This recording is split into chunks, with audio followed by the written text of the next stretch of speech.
India का snack market काफ़ी बड़ा है। मतलब ये पैकेट छोटा है, लेकिन स्नैक मार्केट काफ़ी बड़ा है और उसमें एक ब्रांड सबसे ज़्यादा चमकता है और वो है हल्दीराम। हर गली, हर सिटी में इसकी एक अलग ही क्रेज़ है। समोसे से लेकर भुजिया तक हर प्रोडक्ट की डिमांड काफ़ी हाई है। ये सिर्फ एक ब्रांड नहीं, एक लेगेसी है जो 1937 में बीकानेर, राजस्थान में एक छोटी सी दुकान से शुरू हुई थी और आज के टाइम में Indian snacks and sweet market का बहुत बड़ा शेयर इनके पास है। तो अब इस फैमिली बिजनेस में काफ़ी सारे इंटरनेशनल इन्वेस्टर की नज़र है। हर कोई अपने हिसाब से वैल्यूएशन लगा के इनको अपनी डील देना चाहता है और इसमें अपनी हिस्सेदारी लेना चाहता है। और ये ऐसी डील्स है जो इंडियन स्टॉक मार्केट के डायनामिक्स को बदल के रख देगी और ये इंडियन बिजनेस हिस्ट्री में काफ़ी बड़ा माइलस्टोन सेट करने वाली है। यहाँ कोई 500,000 करोड़ की बात नहीं हो रही, यहाँ $1 बिलियन वॉर चल रहा है इन्वेस्टर्स के बीच में हल्दीराम के अंदर अपनी हिस्सेदारी लेने के लिए। तो चलिए समझते हैं कि ये $1 बिलियन बैटल कैसे शुरू हुई, कौन कौन इस रेस में है और इसका क्या इम्पैक्ट हो सकता है, इसे समझते हैं। तो 1937 में श्री गंगा बिशन अग्रवाल जी, जिन्हें सब हल्दीराम जी के नाम से जानते हैं, इन्होंने एक छोटी सी मिठाई की दुकान से शुरू की बीकानेर में। उस समय किसी ने सोचा भी नहीं था कि ये ब्रांड $1 बिलियन वैल्यूएशन तक पहुंच जाएगा। शुरुआत भुजिया और ट्रेडिशनल मिठाइयों से हुई थी, लेकिन आज ये brand namkeen, ready to eat meals, beverages, frozen food, quick service restaurant तक एक्सपेंड हो चुका है। आज के टाइम पे हल्दीराम के प्रोडक्ट सिर्फ इंडिया नहीं बल्कि यूएस, कनाडा, यूके, ऑस्ट्रेलिया जैसी 80 प्लस कंट्रीज तक सर्व होते हैं। रिसेंटली हल्दीराम को काफी सारे इन्वेस्टर्स ने अप्रोच किया उनके ब्रांड में एक बड़ा स्टेक लेने के लिए और उसमें इन्वेस्ट करने के लिए, जिसमें ब्लैकस्टोन, जीआईसी और आबू धाबी इन्वेस्टमेंट अथॉरिटी जैसे काफी सारे बड़े और इंटरनेशनल इन्वेस्टर्स ने पार्टिसिपेट किया और हल्दीराम को अच्छी खासी डील थी। लाइक 20% के स्टेक के लिए उनको 1.6 बिलियन तक की बिडिंग वो ऑलरेडी कर चुके हैं, जिससे हल्दीराम की वैल्यूएशन अराउंड 8 बिलियन के आसपास पहुंच जाती है, जो कि होता है इंडियन करेंसी के हिसाब से 67,000 करोड़ के आसपास।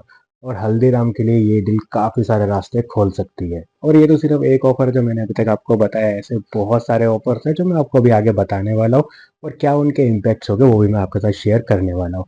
तो एक इन्वेस्टमेंट फर्म है अल्फा वेव ग्लोबल। ये यूएई बेस्ड इन्वेस्टमेंट फर्म है जो हल्दीराम में बड़ा स्टेक लेना चाहती है। तो इसका मतलब ये है कि अब हल्दीराम मिडल ईस्ट और ग्लोबल एक्सपेंशन के लिए अच्छे से तैयार हो सकता है और एक अच्छा खासा रोड मैप उनके आगे बना हुआ है। इसी रेस में टेमासिक होल्डिंग भी है, जो कि काफी बड़ी इन्वेस्टमेंट फर्म है बेस्ड इन सिंगापुर, जिससे ये क्लियर हो जाता है कि हल्दीराम सिर्फ एक इंडियन ब्रांड नहीं रहा बल्कि एक ग्लोबल मैग्नेट बन चुका है। लेकिन इन सबके बाद एंट्री होती है एक बहुत बड़े प्लेयर की, जो कि हल्दीराम का फ्यूचर काफी हद तक बदल सकता है। अब ये पॉजिटिव होगा या नेगेटिव होगा, इस पे हम अभी आगे बात करने वाले हैं, लेकिन पहले समझते हैं कि ये डील होने क्या वाली है। तो इन सभी इन्वेस्टमेंट फर्म्स के बीच में एंट्री होती है पेप्सिको की, जो कि सबसे बड़ी और शॉकिंग एंट्री है। पेप्सिको, जो कि कुरकुरे और लेस का किंग माना जाता है, अब वो हल्दीराम में एक स्ट्रेटेजिक इन्वेस्टमेंट करने का प्लान बना रहे हैं। पेप्सिको की एंट्री का मतलब है ग्लोबल एफएमसीजी जाइंट का डायरेक्टली इंडियन स्नैक मार्केट में इंटरेस्ट होना। पेप्सिको ने पहले भी इंटरनेशनल लेवल पे काफी सारे ब्रांड्स को ग्रो किया है और हल्दीराम में उनका इंटरेस्ट होना काफी बढ़िया न्यूज बन जाती है हल्दीराम के लिए। तो अब बारी आती है अब काफी जरूरी मैसेज की, जो कि शायद आपकी लाइफ काफी हद तक चेंज कर सकती है, क्योंकि मैं अब जो कहने वाला हूँ अगर आप वो चीज नहीं मानते तो जो जो इम्प्रूवमेंट्स आपकी लाइफ में हो सकती थी, जो जो चीज़ें आपको सीखने को मिल सकती थी और जो बिजनेस इंसाइट्स आपको मिलने वाले थे, शायद वो ना मिले। तो अगर आप चाहते हो कि ऐसा कुछ ना हो तो जल्दी से चैनल को सब्सक्राइब कर दो और इस वीडियो को लाइक कर देना, ताकि आपको ऐसे बिजनेस इंसाइट्स मिलते रहे। बहुत तेज हो रहा है, बहुत तेज हो रहा। तो अब सवाल आता है कि पेप्सिको जैसा बड़ा जाइंट क्यों हल्दीराम में इन्वेस्ट करना चाहता है। ऐसा क्या इंटरेस्टिंग दिखा उन्हें हल्दीराम में जो उन्होंने इन्वेस्टमेंट करने का प्लान बनाया। पेप्सिको की एंट्री का सबसे बड़ा रीजन है हल्दीराम की जबरदस्त market share. Indian snack food market जो है 43,800 करोड़ का है, जिसमें हल्दीराम का शेयर 21% है और पेप्सिको का लेज और कुरकुरे का कंबाइंड मार्केट शेयर भी 15% तक ही है। तो इसका मतलब ये है कि पेप्सिको हल्दीराम में इन्वेस्ट करके इंडिया में अपनी पोजीशन को काफी स्ट्रॉन्ग करना चाहता है। हल्दीराम का स्नैक्स कैटेगरी में भी बहुत स्ट्रॉन्ग प्रेजेंस है, जिसमें इनका मार्केट शेयर 13% के आसपास है और ये ओवरऑल जो मार्केट है वो $6.2 बिलियन की है। तो पेप्सिको के लिए एक काफी अच्छी खासी और एक गोल्डन अपॉर्चुनिटी बन जाती है। तीसरा रीजन है ग्लोबल एक्सपेंशन। पेप्सिको के लिए हल्दीराम के प्रोडक्ट 80 प्लस कंट्रीज में बिक रहे हैं और इसका एक्सपोर्ट रिवेन्यू अराउंड $150 मिलियन के आसपास का है और पेप्सिको इस मार्केट को पेनिट्रेट करने के लिए हल्दीराम का नेटवर्क यूज कर सकता है।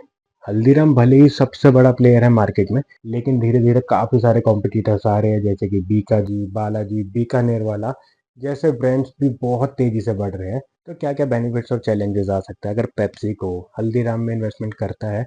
इसमें सबसे पहला बेनिफिट जो पेप्सी को होगा वो हल्दीराम को अपने कुरकुरे और लेस जैसे बाकी चीज़ों के साथ मर्ज कर सकता है और खुद को एक डोमिनेंट प्लेयर बना सकता है इस स्नैक मार्केट के अंदर। दूसरा बेनिफिट हो सकता है हल्दीराम को ग्लोबल एक्सपेंशन में, क्योंकि पेप्सी को का बहुत बड़ा डिस्ट्रीब्यूशन नेटवर्क ऑलरेडी बना हुआ है।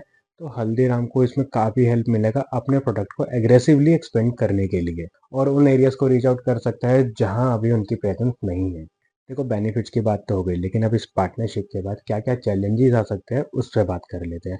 तो जिसमें सबसे पहले आता है कि हल्दीराम जो है वो एक फैमिली रन बिजनेस रहा है हमेशा से। तो क्या नए इन्वेस्टर्स के आने के बाद इनका कोर बिजनेस मॉडल जो है वो चेंज हो सकता है? तो ये एक बहुत बड़ा क्वेश्चन बना हुआ है, क्योंकि रिपोर्ट्स के हिसाब से हल्दीराम प्रेफर कर रहे हैं इंडियन इन्वेस्टर्स को और पेप्सी को जैसे ग्लोबल ब्रांड से दूर रहना चाहता है।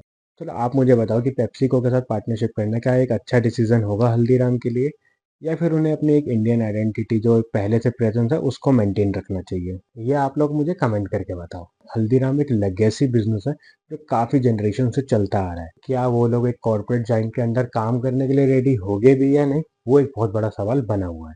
एक चैलेंज हो रहा है कंपटीशन प्रेशर का, जो कि पूरी मार्केट को परेशान कर सकता है, क्योंकि आईटीसी, ब्रिटानिया और काफ़ी सारे ऐसे ब्रांड्स हैं जो इस मार्केट में एंटर कर रहे हैं और धीरे धीरे अपना पोर्टफोलियो इस मार्केट में बढ़ा रहे हैं। तो ये कैटेगरी लीडर बनने की रेस में काफ़ी सारे ब्रांड एक दूसरे से लड़ने वाले हैं और काफ़ी नुकसान और काफ़ी लोगों का फायदा हो सकता है। वैसे मैं आपको बता दूं कि हल्दीराम और पेप्सिको के बीच में ऑलरेडी नेगोशिएशन स्टार्ट हो चुकी है। पेप्सिको सिर्फ माइनॉरिटी स्टेक लेना चाहता है। इसका मतलब यह है कि हल्दीराम का मेजोरिटी कंट्रोल जो है वो फैमिली के पास ही रहेगा। और दूसरी तरफ ब्लैक स्टोन और अल्फावेट भी अपनी अपनी ऑफर्स रख रहे हैं। तो अब ये पूरा सिनेरियो एक बिजनेस वॉर बन चुका है, जो कि काफी इंटरेस्टिंग बना हुआ है। और अगर ये डील होती है ना, तो हल्दीराम का एक्सपेंशन बहुत तेजी से और बहुत अग्रेसिव होने वाला है। आपको ऑलमोस्ट हर जगह अब हल्दीराम दिखने लगेगा अगर ये डील हो जाती है।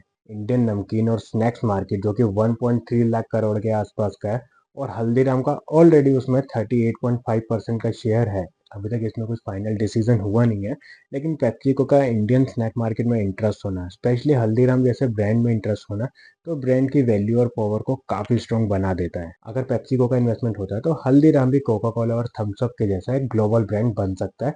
लेकिन अगर नहीं होता, तो भी हल्दीराम इंडिया में अपनी मोनोपोली को बरकरार रखेगा और अपनी प्रेजेंस को और मजबूत करने में बिजी रहेगा। तो अब हल्दीराम के पास दो रास्ते हैं, या तो वो ग्लोबल गेम प्लेयर बने, या फिर वो इंडिया में ही अपनी मोनोपोली बना के रखे और अपनी इंडियन आइडेंटिटी को बरकरार रखे। जो भी हो, ये डील इंडियन बिजनेस हिस्ट्री में एक मेजर माइलस्टोन होने वाला है। तो आपको क्या लगता है कि ये डील होनी चाहिए या नहीं होनी चाहिए? एक बार अपना point of view comment section में बताओ। और अगर आपको ये वीडियो पसंद आया हो तो जल्दी से वीडियो को लाइक कर देना, और कमेंट में मुझे बताना ज़रूर कि आपको क्या लगता है कि ये डील करनी चाहिए हल्दीराम को या फिर नहीं करनी चाहिए। बाकी ऐसी और वीडियोस के लिए चैनल को सब्सक्राइब कर देना। मिलते हैं किसी और वीडियो में, सीखेंगे कुछ नया। Bye bye.